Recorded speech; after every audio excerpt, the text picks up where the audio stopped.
مسلم ہے، حضرت انس بن مالک فرماتے ہیں ایک رات پہلے حضور نے چھڑی پکڑی اور میدان بدر میں جا کے فرمایا، لکیر کھینچ کے فرمایا یہاں ابو جہل مرے گا، یہاں عتبہ مرے گا، یہاں شیبہ، یہاں ولید مرے گا۔ حضور نے لکیریں کھینچی۔ فرماتے ہیں باقی لوگ جنگ لڑ رہے تھے اور میں چپ کے لکیریں بھی دیکھ رہا تھا کہ حضور نے لگائی تھی۔ فرماتے ہیں اللہ کی عزت کی قسم کوئی کافر 1 انچ بھی ادھر ادھر نہیں ہوا، جہاں نبی پاک نے لکیر لگا دی تھی وہیں مرا ہے۔ یہ شان اللہ نے حضور کو دی ہے، حضور کے علم مبارک کا یہ کمال ہے۔ نہ اس طرح کی باتیں کریں جس سے امت تقسیم ہو۔ سویرے جنگ شروع ہوئی، صبح 3 کافر میدان میں نکلے، عتبہ، شیبہ اور ولید۔ 3 انصاری مسلمانوں کی جانب سے مقابلے میں نکلے، لیکن وہ تکبر جو ہوتا ہے نا وہ جان چھوڑتا نہیں۔ تو ولید کہنے لگا، عتبہ شیبہ کہنے لگے ہم نے نہیں ان سے لڑنا، یہ تو ہمارے پائے کے ہی نہیں، کوئی قریش میں سے بھیجو، قریش میں سے۔ آپ نے کون سا ناراض ہونا ہے؟ ویسے چودھریوں کے بچے، سیٹھوں کے بچے کچھ بھی نہیں کر پاتے، کیونکہ ساری زندگی لوگ چودھری صاحب کہہ کے دماغ ہی نہیں ٹھیک ہونے دیتے، وہ رہ جاتا ہے کام سے ہی۔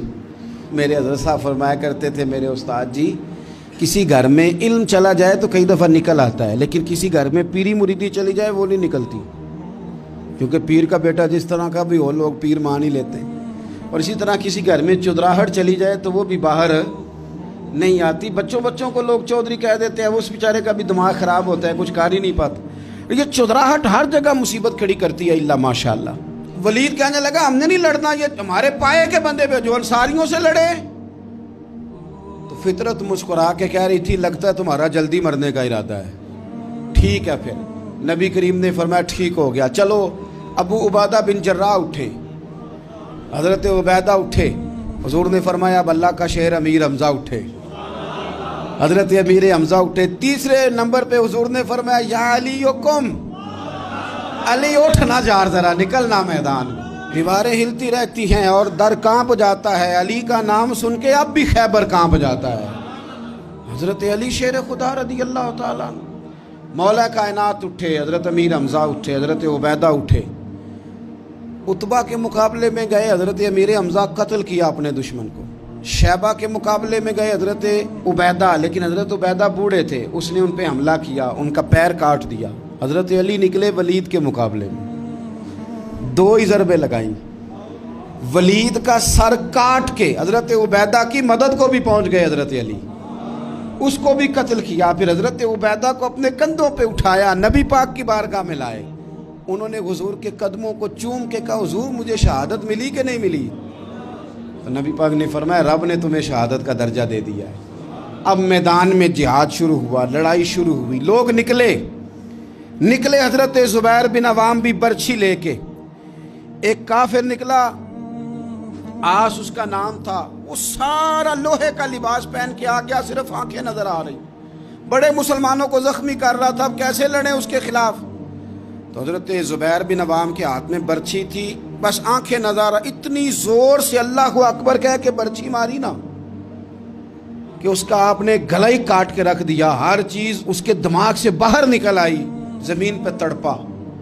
وہ برچھی اتنی پسند آئی نبی پاک کو، حضور کو صرف تسبیح پسند نہیں آتی، برچھی بھی پسند آتی۔ حضور کو صرف تلاوت والا مومن نہیں، جہاد والا بھی پسند آتا ہے۔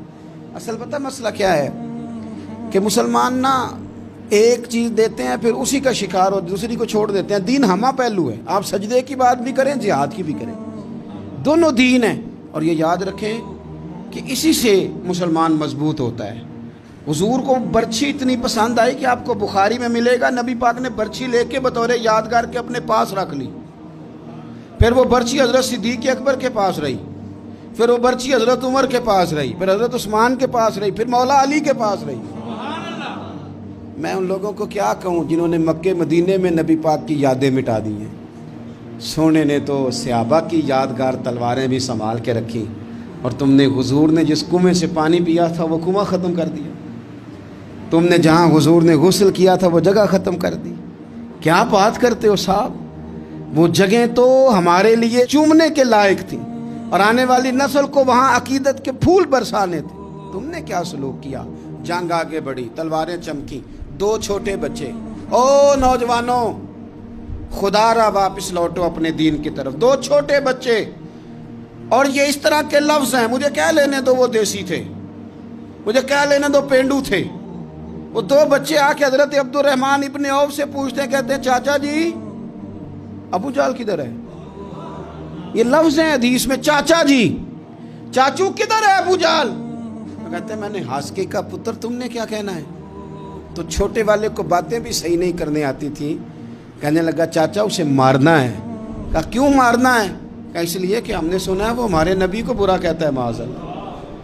کہا تم اگر نام مار سکے تو چھوٹا کہہ رہا ہے، کہتا نام مار سکے تو مریں گے تو صحیح نا حضور کے نام پہ.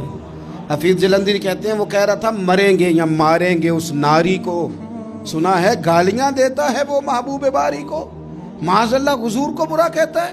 میدان میں آئے دونوں، زور زور سے تلواریں ماری، گھوڑے سے گرا لیا ابو جہل کو. حضرت معاذ جو تھے بڑے والے، ان کا بازو کٹ گیا، تھوڑا سا گوشت سا لٹک رہا تھا. یہ نرم و نازک بچے ہمارے، یہ میدانوں میں کام کریں گے، جن کو تھکاوٹ ہوتی ہے، جو پیناڈال کی گولی کھا کے سوتے ہیں رات کو. بازو لٹک رہا تھا. حضرت معاذ نے اس پر اپنا پیر رکھا، جھٹکا دے کے اتار دیا. حضرت عبداللہ ابن مسعود کو کہا، انہوں نے گردن کاٹ دی ابو جہل کی. دونوں تلواریں لے کے حضور کے پاس گئے. چھوٹا کہتا ہے حضور میں نے مارا ہے. بڑا کہتا ہے حضور میں نے مارا. کہتا ہے نہیں تو پیچھے تھا، میں نے مارا ہے. وہ کہتے نہیں تو بعد میں آیا تھا، میں نے مارا ہے. فرمایا تلواریں دکھاؤ نا. جب تلواریں دکھائیں تو حضور فرمانے لگے تم دونوں نہیں مارا ہے، برابر کا ثواب ہے. جس کا بازو کٹا تھا کریم رسول نے فرمایا ادھر لا نا بازو. وہ بازو لائے، حضور نے اسی جگہ رکھ کے نا دوبارہ لعاب دہن لگایا.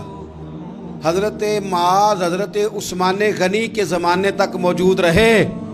فرماتے ہیں کٹنے سے پہلے طاقت کم تھی، جب حضور نے جوڑا ہے تو طاقت پہلے سے زیادہ ہو گئی ہے، پہلے سے زیادہ ہو گئی ہے طاقت. کہتے ہیں کہ نبی پاک سید عالم صلی اللہ علیہ وسلم کی خدمت میں حضرت عکاش آئے. کہنے لگے سونیا میرے جذبات کنٹرول میں نہیں آ رہے، میں ان بے ایمانوں کے گلے کاٹوں گا، پر میرے پاس تلوار ہی کوئی نہیں. کوئی تلوار ہو تو ماروں نا. ایک درخت کی جڑ تھی، ٹہنی تھی، حضور نے یوں کر کے کھینچی، فرمایا یہ لینا تلوار. کہتے ہیں وہ حضور کے ہاتھوں میں ٹہنی تھی، میرے ہاتھوں میں آتی گئی اور تلوار بنتی گئی. پھر اس سے کافر کاٹے حضور کے معجزات. 5000 فرشتہ بھیجا اللہ نے جنگ بدر میں. کتنے؟ یہ میں نے بات اس لیے بیان کی ہے کہ اقبال نے ایک مشورہ دیا. کہتے ہیں تو فضائے بدر تو پیدا کر، فرشتے تیری نصرت کو اتر سکتے ہیں گردوں سے، کتار اندر کتار اب بھی. اقبال کیوں ایسا کہہ رہا ہے؟ تو اقبال کہتے ہیں اس لیے کہ آج بھی ہو اگر ابراہیم کا ایمان پیدا تو آگ کر سکتی ہے انداز گلستاں پیدا. 5000 فرشتہ آیا. مجھے تو لگتا ہے فرشتوں نے بھی دعا کی تھی کہ یا اللہ ہم تیرے نبی کی قیادت میں لڑنا چاہتے ہیں. فرشتے آئے. سپر پاور تھی روما، بڑی طاقتور سمجھتی تھی. ایران، روم، یہ کیسر و کسرا بڑی طاقتیں تھیں.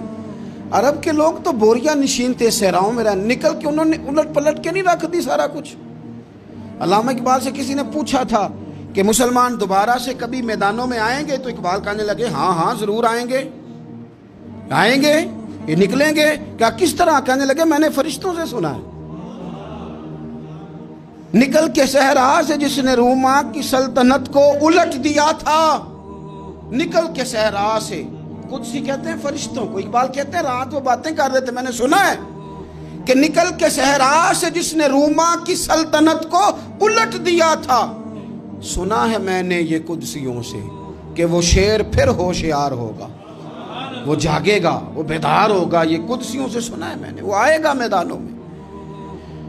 گمسان کا رن پڑا، ابو جہل قتل ہوا، امیہ قتل ہوا. کچھ دیر کے بعد مارا گیا. ابو البختری اور عتبہ اور شیبہ اور ولید بڑے بڑے سردار قتل ہوئے. 70 کافر مارے گئے، 70 مسلمانوں نے قیدی بنائے، باقی بھاگ گئے اور سامان چھوڑ کے بھاگ گئے اور گھوڑے چھوڑ کے بھاگ گئے. اور جس کو ادھر بھاگنے کا موقع ملا ادھر بھاگا. کہہ رہے تھے ان کو باندھ کے لے جائیں گے، اور جس کو ادھر بھاگنے کا موقع ملا وہ ادھر بھاگا. پیچھے سے حضرت سعد بن عبادہ بول رہے ہیں، کہنے لگے ہم نے تو سنا تھا مردوں سے مقابلہ ہے، تم تو بیویوں سے بھی کمزور نکلے ہو، کیا بھاگتے ہو؟ 14 مسلمان شہید ہوئے صرف، 3 دن حضور نے قیام کیا بدر میں، قربان جائیں۔ جنگ کا آغاز بھی میرے نبی کے سجدے سے ہوا، اور جنگ ختم ہوئی تو پھر کریم سجدے میں چلے گئے۔ اللہ تیری مدد آئی تو کام بنا، تیری مدد نہ ہوتی تو کچھ نہ کر